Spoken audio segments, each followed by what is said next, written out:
1964년 3월 13일 새벽 3시에 뉴욕의 한 주택가에 28살이 된 제노비스라고 하는 여인이 길을 걸어가고 있었습니다. 그런데 한 강도가 손에 칼을 들고 나타났습니다. 이 제노비스라고 하는 여인이 가지고 있는 물건을 강도에게 그냥 다 주워버렸으면 문제가 없었을지도 모르는데, 이 여인은 강도에게 심하게 저항을 하면서 두 사람 싸움이 일어나게 되었습니다. 살려달라고 주변에 소리를 지르기 시작하였는데, 칼에 찔리면서도 저항하였던 이 여인의 소리를 듣고 주택가 주변의 집들이 불을 켜기 시작하였습니다. 하나 둘 창틀에 빛이 비추어지면서 공격하던 강도는 도망을 갔습니다. 불은 켜졌는데 아무도 나오지 않는 것을 확인하자 강도는 5분쯤 지난 다음 다시 나타나서 이 여인을 계속해서 공격하기 시작하였습니다. 그러자 한 사람이 창문을 열고 그만하라고 소리를 지르자 이 강도는 또 도망을 갔습니다. 이렇게 소리는 질렸지만 아무도 바깥에 나와서 이 여인이 도와주는 사람이 없는 것을 확인한 강도는 다시 찾아와서 이 여인을 공격하게 되었고, 결국 이 여인은 그날 목숨을 잃어버리고 말았습니다. 이것이 미국의 사회적인 문제가 되었습니다. 이날 이 여인이 강도로부터 공격받는 것을 목격한 사람은 모두 경찰 조사에 따르면 38명의 사람이었는데, 38명의 사람 중에서 아무도 이 여인을 도와준 사람은 없었다라고 하는 것입니다. 왜 거기에 이렇게 많은 사람들이 있었지만 이 여인을 도와주는 사람이 없었는가? 사람들이 창문으로 서로를 바라보면서 많은 사람이 보고 있으니 나 말고 다른 사람이 이 여인을 돕겠구나. 나는 나이가 많은 사람이니 나가서 도움이 안 되겠고, 나는 지금 잠옷을 입고 있으니 갈아입고 나가기에는 불편하고, 나는 여인이니까 오히려 나가면 더 무서운 일이 벌어질 수 있기 때문에 나가서 아무 도움이 되지 않는다. 38명의 사람은 그것을 목격하였지만 또 다른 사람이 그 일을 하겠지, 이렇게 생각하고 아무도 도와준 사람이 없었다는 것입니다. 이것을 가리켜서 심리학자들은 방관자 효과, 또 다른 말로는 제노비스 신드롬이라고 하는 이름을 이 사건에 붙여 놓았습니다. 사람이 많으면 많을수록 아무도 책임지는 일을 하려고 하지 않는다. 너무나 쉽게 방관자가 되어버린다라고 하는 뜻이 이 사건의 의미 속에 들어 있습니다. 사람들은 내가 하지 않아도 그 누군가 도와주겠지, 이와 같은 생각들이 모든 사람들의 생각 속에 들어있다라고 하는 것입니다. 만약 이것을 목격했던 38명의 사람들이 내가 나가지 않으면 이 여인이 오늘 죽겠구나, 이와 같은 생각을 했다면 반드시 이 38명의 사람들 중에서 나와서 이 여인을 자기의 집으로 데리고 들어가서 경찰이 올 때까지 보호해 줄 사람이 있었겠지요. 그러나 사람들은 많은 사람이 있는데 누군가 하겠지, 다 그렇게 생각하고 있다라고 하는 것입니다. 그래서 프로파일러들은 어떤 이야기를 하는가? 만약 당신이 어려운 일을 당하고 있는데 주변에 40명, 50명 많은 사람이 당신을 바라보고 있다면 도와주세요, 도와주세요, 이렇게 말하는 것으로 돕지 않는다는 것입니다. 오히려 40명, 50명 많은 사람이, 다른 사람이 나를 흉기를 가지고 공격하는 것을 바라보면서 그 누군가가 도와주겠지 생각한다는 것입니다. 프로파일러들은 도움을 받기 위하여서는 그렇게 말하면 안 되고, 검정 양복 입으신 아저씨 저를 도와주세요, 파란 가방 들고 있는 아저씨 와서 나를 도와주세요, 뿔테 안경 쓰고 있는 아저씨 여기 와서 이것 좀 붙잡아 주세요, 아주 구체적으로 그 사람을 지명하지 아니하면 도움을 받기가 어렵다, 이렇게 말하고 있습니다. 사람들 안에는 누구나 다 이 방관자로 서고 싶은 마음이 있다라고 하는 것이죠. 이것은 믿음과 신앙생활을 해가는 우리들의 모습 속에서도 그대로 나타납니다. 교회에 와서 그 누군가에게 봉사를 좀 해주십시오 이렇게 말하면, 내가 아니어도 봉사할 사람이 많지, 나보다가 믿음 생활하는 사람 더 오래 한 사람도 많고, 나보다가 기도 생활 더 많이 하는 사람도 많고, 나보다가 성경책 읽는 사람도 더 많은데, 굳이 내가 그 일을 하지 않더라도 이 일을 감당할 사람 다른 사람 있겠지, 그리고 자기가 그 일을 감당하는 것 아니라 그 누군가가 그것을 해줄 것이라고 생각하고 방관자의 자리에 서는 사람 있다는 것입니다. 내가 하지 않아도 헌신할 사람이 있겠지, 내가 하지 않아도 저 사람을 사랑해 줄 사람이 있겠지, 내가 그 역할을 감당하지 않는다 할지라도 누군가 저 사람에게 찾아가서 등을 두드려주고 위로의 말을 해줄 사람이 있겠지. 교회 안에서 우리가 어떤 일을 해갈 때에도 많은 믿음을 가지고 있는 사람들도 방관자의 자리에 서는 사람이 있다는 것입니다. 교회가 건축합니다 이야기를 하여도 내가 하지 않아도 그 누군가가 그 일을 하겠지, 나보다도 더 열심히 있고 나보다도 더 경제적으로 자리를 잡은 사람들이 이 역할을 감당하여 가겠지, 그리고 그것은 나와 관계없는 일인 것처럼 생각해가는 사람들도 있다라고 하는 것이죠. 중요한 것은 내가 시작하지 아니하면 아무도 시작할 사람이 없다는 것입니다. 오늘 성경을 보면 빌립이라고 하는 분은 자기가 사마리아에 가서 하나님의 일을 시작하는 이 일을 포기하지 않았습니다.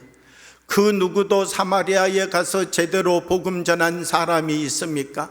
아닙니다. 이 사마리아는 복음을 잘 받아들이는 땅도 아니고, 이 사마리아라고 하는 땅은 그 누군가를 한대하는 땅도 아닙니다. 그런데 빌립이라고 하는 사람, 이 사마리아 그 척박한 땅에 들어가서도 하나님의 일을 시작하고 있다는 것입니다. 얼마든지 방관자로 지나가 버릴 수 있는 땅 사마리아, 여기에서 방관자가 되지 않고 역할자로서 하나님의 사명을 감당하여 가고 있는 빌립의 모습을 성경은 우리에게 보여주고 있는 것이지요. 우리는 살아가는 삶의 자리 도처에서 내가 방관자가 될 것인가, 역할자가 돼야 될 것인가, 끊임없이 우리의 눈에 보여지는 세계 속에서는 우리가 그 일의 어느 자리에 서야 될 것인가를 질문하고 보여주는 일들이 나타나고 있다라고 하는 것입니다. 세계의 최고봉인 에베레스트 산은 8,850m라고 하는 높은 산입니다.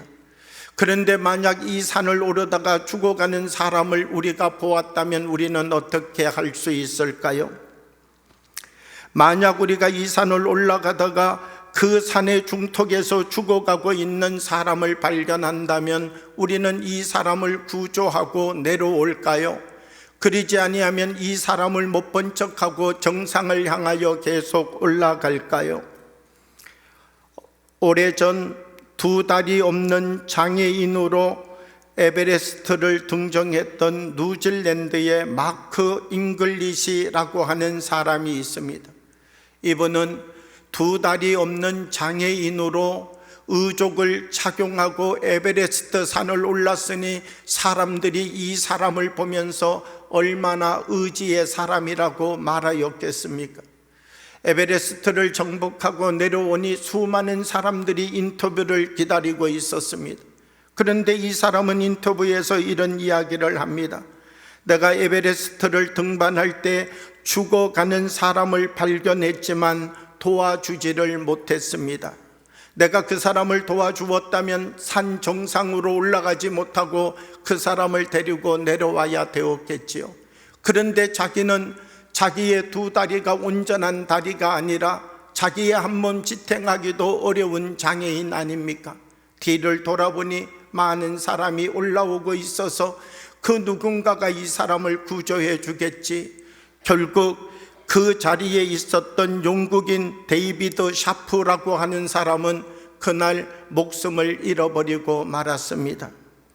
이 잉글리시라고 하는 사람이 등반한 그날 그 길을 지나갔던 사람은 40명이나 되었다는 것입니다. 이 40명의 사람 중에서 아무도 이 샤프라고 하는 사람에게 손을 내민 사람은 없었다라고 하는 것입니다. 결국 그는 그 자리에서 목숨을 거두고 만 것이지요. 또 다른 하나의 이야기가 있습니다. 호주의 산악인 링컨 홀이라고 하는 사람은 동료들과 함께 에베레스트에 올라갔습니다. 정상을 정복하고 내려오는 길에 심장마비를 만나게 되었습니다. 호주 산악팀은 이 링컨 홀이 심장이 멈췄구나 그렇게 생각하고 약 8,700m 높이에 이 사람을 두고 그냥 내려왔습니다. 하루 뒷날 이 마르시라고 하는 마지르라고 하는 사람이 정상을 향하여 올라가다가 홀이라고 하는 사람을 발견했습니다. 다른 사람들은 다 그냥 지나가고 있는데 홀이라고 하는 사람은 그 사람에게 가서 길을 대어 보았는데 온몸이 얼어 있는데 아직 심장이 뛰고 있는 것입니다. 그리하여서 구조를 요청하였습니다. 구조 헬리콥터가 오고 구조대원들이 올라와서 이 홀이라고 하는 사람을 구출하여서 베이스 캠프까지 옮겼습니다. 그랬더니 하루가 지나고 난 다음 홀이라고 하는 사람은 건강을 되찾고 자기의 걸음으로 걸어서 하산할 만큼 빠른 속도로 건강이 회복되어져 갔다는 것입니다. 똑같은 상황에서 누군가 돕는 사람이 있었는가? 돕는 사람이 없었는가? 이것이 한 사람의 생명을 결정짓는 일이었다는 것입니다. 조금만 노력하면 살릴 수 있었는데, 조금만 도와주어도 새 삶을 시작할 수 있었는데, 조금만 그 사람을 붙잡아 주어도 다시 시작할 수 있었는데, 이 모든 것들을 외면해 버린 결과 죽음에 이르는 사람이 되었다는 것입니다. 우리의 주변도 그렇습니다.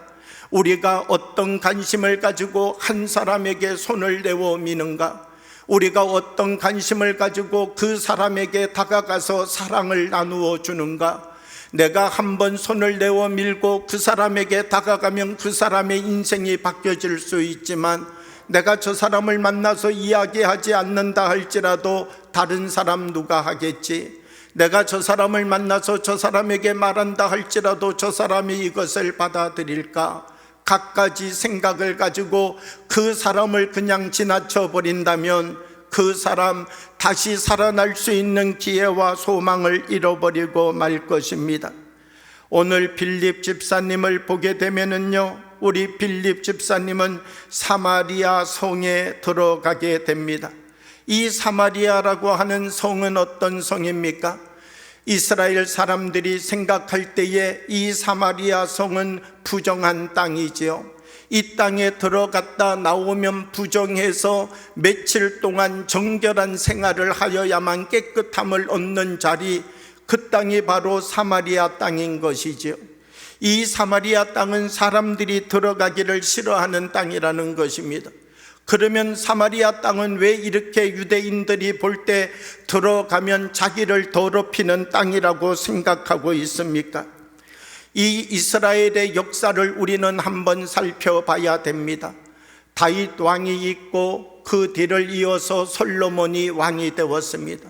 솔로몬이 왕이 되고 난 다음 솔로몬이 죽게 되자 이스라엘은 둘로 나누어지게 됩니다. 북왕국 이스라엘과 남왕국 유다, 이렇게 우리나라처럼 남과 북으로 이스라엘이 나누어지게 된 것이죠. 이스라엘은 12지파를 가지고 있는데 북쪽에는 10지파, 남쪽에는 유다와 베냐민 지파 두 지파가 나라를 이루게 되고 북쪽에는 10개의 지파가 나라를 이루게 되었다는 것입니다. 이 북쪽에 나라를 만들었던 북왕국은 하나님 말씀을 떠나 자기들이 원하는 대로 살았습니다. 그렇게 삶을 살아가다가 호세아라고 하는 왕이 이제 북왕국을 통치하는 왕이 되었습니다. 이 호세아라고 하는 왕은 그때 당시에 가장 강력한 힘을 가지고 있었던 아수르라고 하는 나라에게 조공을 바쳤습니다. 그러면서 아수르라고 하는 나라와 좋은 관계를 만들어 살아가고 있었지요. 그런데 아수르라고 하는 나라에 위기가 찾아왔습니다. 왕이 죽고 다음 왕을 세워야 되는 혼란기를 맞이하게 된 것입니다. 이때 호세아라고 하는 왕은 이제 기회가 왔다. 우리가 저 아수르와의 관계를 끊어버리고 이제는 독자적인 노선을 선택해야 되겠다. 그리고 밑에 있는 애굽에게 도와달라고 요청하고 아수르와의 관계를 끊어버렸습니다. 그랬더니 이 아수르는 모든 혼란기를 정리해내고 이제 새로운 왕 살만에셀 오세라고 하는 사람이 왕이 되었는데, 저 북왕국 이스라엘을 그냥 두면 안 되겠다. 그리고 군대를 이끌고 북왕국을 쳐들어왔습니다. 그리고 호세아를 사로잡았습니다. 이 호세아 왕은 아수르를 향하여서 형님 죄송합니다. 제가 그때 생각을 잠깐 잘못해서 그런데 이번에 용서해 주시면 앞으로 조공도 잘 바치고 열심히 형님을 잘 따를 테니까 걱정하지 말고 돌아가십시오. 그래서 아수르는 그래, 한번 잘못할 수도 있지, 이번에 용서해 줄게. 그리고는 돌아갔는데 1년 지나고 나자 다시 북왕국 이스라엘은 아수르의 조공을 끊어버렸습니다. 하간한 살만에셀 오세는 군대를 이끌고 다시 북왕국 이스라엘을 쳐들어왔습니다. 이 호세아 왕부터 다 포로로 붙잡혔습니다. 그리고 나니까 다시 호세아 왕이 이야기하는 것입니다. 형님 죄송합니다. 이제부터는 정말 말을 잘 들을 테니까 이번에 그냥 돌아가시면 우리들이 알아서 잘 하겠습니다. 그래서 또 군대가 돌아갔습니다. 얼마 있지 않아서 다시 세 번째 반란을 일으켜서 이제는 아수르와 모든 것을 끊어버렸습니다. 그랬더니 이 살만에셀 오세는 너무나 화가 나서 군대를 이끌고 사마리아를 공격해 들어왔는데, 그 북왕국 사람들은 사마리아 성에 들어가서 3년을 버티며 싸웠습니다. 사실 이 3년을 버티며 싸운다는 것이 얼마나 힘든 일입니까? 3년을 버티고 결국은 기원전 722년 북왕국 사마리아는 멸망하게 되었습니다. 자기들을 골탕 먹였다고 생각한 아수르의 군대, 자기들의 군대를 이끌고 와서 3년이나 진치면서 싸웠던 아수르의 사람들은 너무나 화가 나고 너무가 분노가 올라와 가지고는 그 사마리아 성에 살고 있는 사람들을 한 줄로 세워놓고 이 심장으로 사람들이 꼬챙이 끼듯이 꼬챙이 끼워서 살아있는 사람을 성벽에 그냥 걸어 놓았습니다. 가죽을 벗겨서 죽이고 심장을 빼내워서 죽이고 사람의 입으로 담아낼 수 없는 가장 흉악하고 포악한 방법으로 아수르에 덤벼드는 나라는 이와 같이 된다.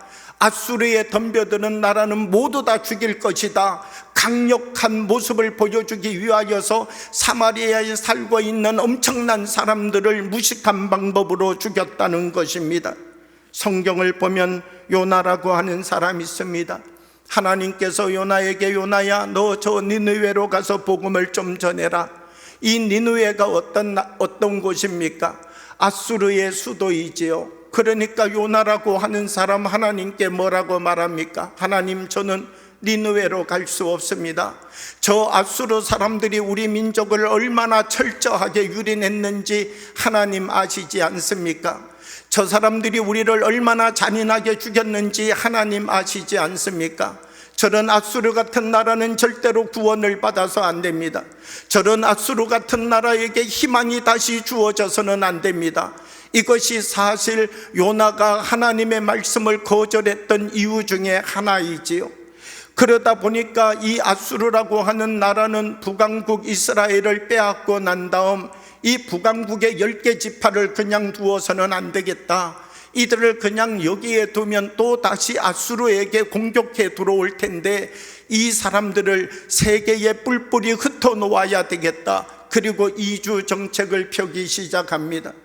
10개 지파 중에서 책 좀 읽을 줄 알고, 율법을 알고, 하나님 말씀을 알고, 제사장의 직분의 자리에 있었던 사람들, 가르침의 자리에 있었던 사람들, 이들을 다 붙잡아 가지고 저 메소포타미아 북서쪽으로 다 보내버렸습니다. 그러면 이 지금 북왕국 10개 지파가 살던 땅은 빌 것 아닙니까? 여기에는 저 바벨론 사람들, 구다 사람들, 마아 사람들, 하맛 사람들, 이런 사람들을 여기에 데리고 와가지고 여기에 살고 있던 정착민들과 결혼해서 생활하여 살아가도록 만들게 되었는데 그 사람들이 사마리아인이라는 것이죠. 유대 사람들이 북왕국 사람을 볼 때 거기에 살아가고 있는 사마리아인들을 바라보게 될 때 이 혼혈 족속, 하나님 말씀대로 살지 않은 족속, 다른 족속들과 하나님이 결혼하지 말라 그랬는데 다른 족속과 결혼하고 혼음한 이 족속, 이들은 하나님의 자녀도 아니고 이들에게는 하나님의 복음을 전해서도 안 된다. 우리는 저 갈릴길이 있다면은 사마리아 땅을 건너가지 않고 삥 돌아서 사마리아를 빼놓고 다른 길로 돌아서 가야지, 사마리아 길로 걸어가는 것만도 기분이 나쁘고 재수가 없다, 이렇게 생각했던 것이 유대 사람들의 생각이었다는 것입니다. 그런데 지금 유대 사람들이 그렇게 생각하고 있는 그 길에 누가 와 있는가? 빌립이라고 하는 사람이 사마리아 성에 와서 복음을 전하고 있다라고 하는 것이죠. 지금 빌립은 어떤 상황 가운데 있습니까? 사도행전 7장을 보게 되면 예루살렘의 박해가 시작되었습니다. 예루살렘에 지금 스데반 집사님이 순교를 당하였지요. 그리고 난 다음 예루살렘에 있는 사람들은 그 다음 누구를 붙잡아서 죽이기를 원합니까? 그 다음 스데반과 함께 안수 집사님이 되었던 나머지 6명의 사람들, 헬라파 지도자들을 붙잡아서 죽이려고 하고 있는 것이죠. 그러면 지금 빌립도 붙잡으러 따라오는 사람이 있지요. 그러면 이 빌립이라고 하는 사람 어떻게 해야 될까요? 사마리아에서 어정어정거리고 있으면 될까요? 빨리 도망쳐야 될까요? 지금 빌립에게 있어서는 이 사마리아에서 시간을 보낼 수 있는 시간이 없습니다.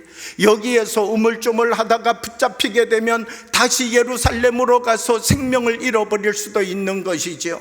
그런데 빌립이라고 하는 사람, 지금 자기들의 눈앞에서 죽어가고 있는 이 사마리아의 영혼을 그냥 보고 지나갈 수 없다는 것입니다.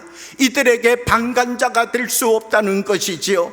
그리고 이 빌립은 그들에게 하나님 복음을 전하기 시작합니다. 하나님, 스데반이 예루살렘에서 죽었는데 내가 이 가나안 땅에, 내가 이 사마리아 땅에서 죽는다 할지라도 내가 여기에서 복음을 전하는 사람 되겠습니다. 그리고 거기에서 하나님의 일을 시작하였던 이 한 사람 빌립을 통하여서 오늘 말씀을 보게 되면 그 성에 큰 기쁨이 있더라. 사마리아 성이 하나님의 말씀으로 온전히 변화되는 역사가 일어났다라고 하는 사실을 우리에게 말씀해 주고 있다는 것입니다. 수많은 사람이 하나님의 일을 시작한 것 아닙니다. 오직 한 사람, 빌립이라고 하는 사람이 하나님의 일을 시작하였더니 하나님의 놀랍고 큰 역사가 사마리아를 통하여 나타났다라고 하는 것입니다. 우리는 예수님 믿는 사람입니다. 우리가 예수님 믿게 되면 우리 한 사람 한 사람에게는 어떤 변화와 역사가 일어나야 될까요? 우리가 예수님을 믿게 되면 나를 통하여서 하나님의 일하심이 나타나기 시작해야 되는 것이죠. 내가 예수님 믿습니다 고백하는 사람이 세상 사람과 다른 것은 무엇입니까? 그 사람이 살아가는 삶의 모습을 보면, 그 사람이 생각하는 모습을 보면, 그 사람을 통하여서 나타내는 영향력을 보게 되면 하나님이 그와 함께 하심을 나타내는 것, 그것이 그리스도인의 삶이지요. 누가복음 19장을 보게 되면 예수님께서 삭개오를 만나십니다. 이 삭개오의 집에 가서 하루를 보내고 있는 것이지요. 그러면 이 삭개오라고 하는 사람 어떤 사람이었습니까? 이 삭개오라고 하는 사람은요, 세리입니다. 이 삭개오가 과거에 예수님 만나기 전에 살았던 삶의 모습을 보게 되면 그가 하는 일은 하나님과 아무 상관없는 일입니다. 삭개오는요, 가서 세금만 걷어내면 되는 거예요. 없는 자 집에 가서 없느냐 입느냐 물을 것 없어요. 그냥 다 빼앗아 오면 돼요. 세금 안 내는 사람 로마 군병 데리고 가가지고 이 사람 집 칼 목에다가 들이대고 창 옆구리에다가 들여대고 그 집에 들어가가지고 돈 될 만한 거 다 들고 나오는 사람, 이 사람이 삭개오이지요. 이 삭개오의 삶을 보게 되면 그는 하나님과 아무 상관없는 삶을 살았던 사람이라는 것입니다. 그런데 예수님을 만난 삭개오, 이 사람에게 변화가 일어나게 되었습니다. 예수님 만나고 삭개오에게 어떤 변화가 일어났습니까? 삭개오가 더 욕심 부리는 사람이 되었습니까? 그러지 아니하면 삭개오가 예수님 만나고 난 다음부터 금이 좋더라, 그래서 금을 챙기는 사람이 되었습니까? 그렇지 않습니다. 삭개오가 예수님 만나고 나타난 변화가 있는 것이죠. 내 소유의 절반을 팔아서 가난한 사람들을 돕겠습니다. 내가 다른 사람을 속여서 빼앗은 것 있으면 내 갑절이나 그 사람에게 갖겠습니다. 이 예수님을 만나고 삭개오에게 나타난 일이 무엇인가? 삭개오가 하는 일 속에 하나님의 일하심이 시작되었다는 것입니다. 만약 삭개오가 예수님 만나고 난 다음에도 여전히 과거와 같은 삶을 살았다면 삭개오에게 무슨 소망이 있고 삭개오의 이야기가 성경에 어떻게 기록될 필요가 있었겠습니까?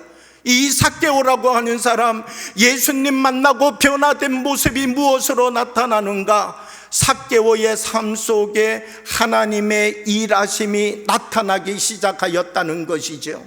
오늘 이 시대를 살아가는 우리들에게도 하나님은 질문을 던지고 있습니다. 우리들 한 사람 한 사람, 우리가 살아가는 삶의 자리 속에 하나님의 일하심이 시작되어지고 있는가?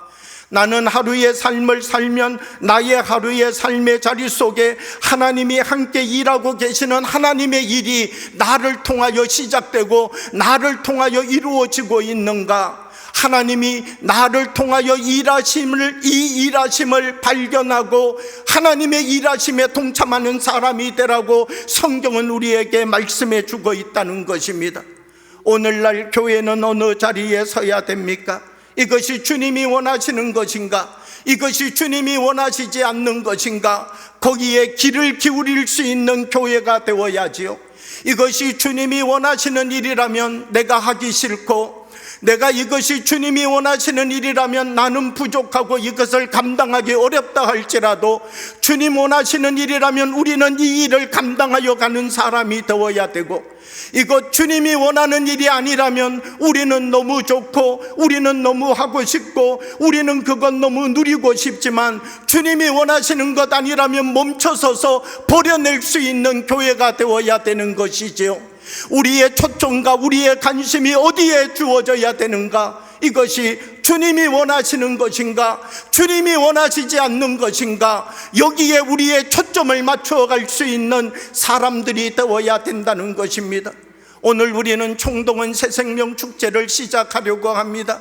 작년에 했기 때문에 하는 것도 아니고 저작년에 했기 때문에 했던 것도 아니고, 이것이 주님이 원하시는 것인가? 주님이 원하지 않는 것인가? 이것이 만약 주님이 원하는 일이라고 한다면 우리가 힘들고 어려운 이 일임을 알지만 한 사람 한 사람에게 입을 열어 복음을 전하는 일이 쉽지 않다라고 하는 사실을 우리 모두가 알고 있지만, 이것이 주님이 원하시는 일이라고 한다면 우리는 그 자리에 함께 서서 주님의 동력자 되는 사람들이 되어야 된다는 것입니다. 하나님, 나는 부족하지만, 나는 연약하지만 하나님께서 나를 들으셔서 주님이 사용하여 주십시오. 하나님께서 나를 통하여 하나님의 일하심이 드러나는 이 빌립과 같은 주님의 사람이 되게 해 주옵소서. 하나님이 원하시는 그 자리, 하나님 앞에 서서 우리 한 사람 한 사람 속에 하나님의 일하심을 드러내는 그 거룩한 삶을 시작하여 가는 주의 사람들이 되어야 된다는 것입니다. 우리는 입당할 때에 하나의 고백을 하나님 앞에 드렸습니다. 한 사람이 한 영혼을 전도하여 함께 입당합시다. 그러나 이와 같은 구호가 우리들에게, 어떤 사람에게는 주님 나에게 한 영혼을 주옵소서 기도하는 사람도 있고, 어떤 사람은 내가 하지 않아도 누가 하겠지, 굳이 나까지 할 필요가 어디 있는가, 내가 하지 않아도 그 누군가가 이것은 할 거야, 이렇게 생각했던 사람도 있었을 것입니다. 그러나 우리 한 사람 한 사람이 하나님 말씀의 귀를 기울여야 된다는 것입니다. 이것이 하나님이 원하시는 일인가? 내가 원하는 일인가? 우리는 내가 원하는 일의 자리에서 하나님이 원하시는 일의 자리로 걸어갈 수 있는 사람들이 되어야 됩니다. 주님의 부르심에 내가 방관자 되어지는 것 아니라, 하나님, 주님께서 우리를 통하여 하나님의 일하심을 나타내고 나를 통하여 주님의 일이 이루어져 갈 수 있는 하나님의 거룩한 통로가 되게 하여 주옵소서. 사람 낚는 어부가 되게 하여 주옵소서. 나는 힘들고 나는 하기 싫고 나는 어렵지만 주님이 원하시는 일이라면 이 일을 감당하는 사람이 되겠습니다. 고백하며 일어서서 주님과 손을 함께 잡을 수 있는 우리 효성영광교회가 되어지기를 원합니다. 우리 한 분 한 분들 기도하면서 하나님이 우리에게 주시는 그 힘으로 주님이 원하시는 그 일, 우리가 함께 주님의 손을 마주잡고 감당하여 갈 수 있는 믿음의 지체들이 되어서 우리 효성영광교회가 한국교회와 이 시대와 세계교회를 향하여 하나님과 함께 호흡하는 교회임을 세상의 모든 교회들에게 작은 모델이 되어서 하나님의 빛을 비추어가는 교회로 우뚝 세워져 가기를 주님의 이름으로 축복합니다. 함께 기도드리겠습니다. 살아계신 아버지 하나님, 우리 가운데 성령의 은혜를 베풀어 주옵시고 주님이 원하시는 그 일 우리가 감당하여 갈 수 있는 믿음과 힘을 허락하여 주옵소서. 주님이 원하시는 것이면 내가 감당하기 어려운 일이라 할지라도 감당할 수 있는 은혜와 능력을 허락하여 주옵시고, 주님이 원하지 않는 일이라면 멈춰설 수 있는 지혜를 우리에게 허락하여 주셔서 날마다 좁은 문으로 들어가며 주님 말씀과 동행하는 삶을 살아가는 믿음의 열매를 맺게 하여 주옵소서. 예수님 이름으로 기도하옵나이다. 아멘.